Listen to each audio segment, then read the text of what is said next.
Praise the Lord. ദൈവം സർവശക്തൻ, ദൈവനാമം മഹത്വപ്പെടുമാറാകട്ടെ. 34 സങ്കീർത്തനം 9 വാക്യത്തിൽ നാം ഇപ്രകാരം വായിക്കുന്നു: യഹോവയുടെ വിശുദ്ധന്മാരെ അവനെ ഭയപ്പെടുവിൻ, അവന്റെ ഭക്തന്മാർക്ക് ഒന്നിനും മുട്ടില്ലല്ലോ.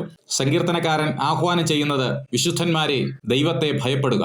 എന്നാൽ നമ്മൾക്ക് ഭയം ഉണ്ടാകുന്നത് മറ്റു പലതിലുമാണ്. നാം ഉൾപ്പെട്ട് നിൽക്കുന്ന സംഘടനകളെ, നേതാക്കളെ, സമൂഹത്തെ, നിയമവ്യവസ്ഥകളെ ഒക്കെ നമുക്ക് ഭയമാണ്. എന്നാൽ അവിടെ നമ്മൾക്ക് ഭയത്തേക്കാൾ കൂടുതലായി വേണ്ടത് ബഹുമാനവും അനുസരണവും വിധേയത്വവും ഒക്കെ ആണ്.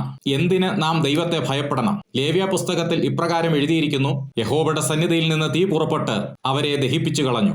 അവർ യഹോവയുടെ സന്നിധിയിൽ മരിച്ചുപോയി. ദൈവം ദഹിപ്പിക്കുന്ന അഗ്നിയാണ്. സങ്കീർത്തനക്കാരന്റെ വാക്കുകളിൽ ദൈവം നമുക്ക് ഉദ്ധാരണങ്ങളുടെ ദൈവമാകുന്നു. മരണത്തിൽ നിന്നുള്ള നീക്കുപോക്കുകൾ കർത്താവായ യഹോവയ്ക്കുള്ളവ തന്നെ. ദൈവം മരണത്തിൽ നിന്നുള്ള നീക്കുപോക്കുകൾ തരുന്നവനാണ്. ദൈവം നാൾതോറും നമ്മുടെ ഭാരങ്ങളെ ചുമക്കുന്നവനാണ്. നിന്റെ ഭാരം യഹോവയുടെ മേൽ വെച്ചുകൊള്ളുക, അവൻ നിന്നെ പുലർത്തും.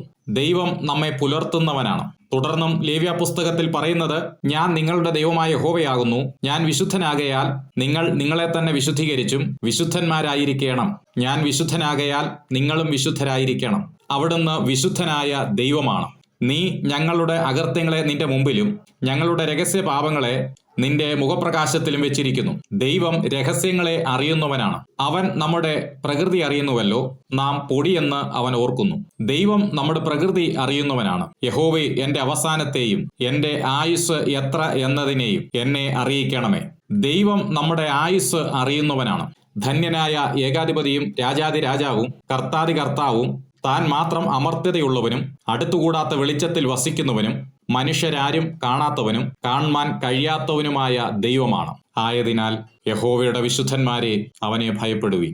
ദൈവത്തെ ഭയപ്പെട്ടാൽ ഒന്നിനും മുട്ടുവരികയില്ല. ഈ ദിവസങ്ങളിൽ ദൈവത്തെ ഭയമുള്ളവരായി ജീവിപ്പാൻ ദൈവം നമ്മെ സഹായിക്കുമാറാകട്ടെ.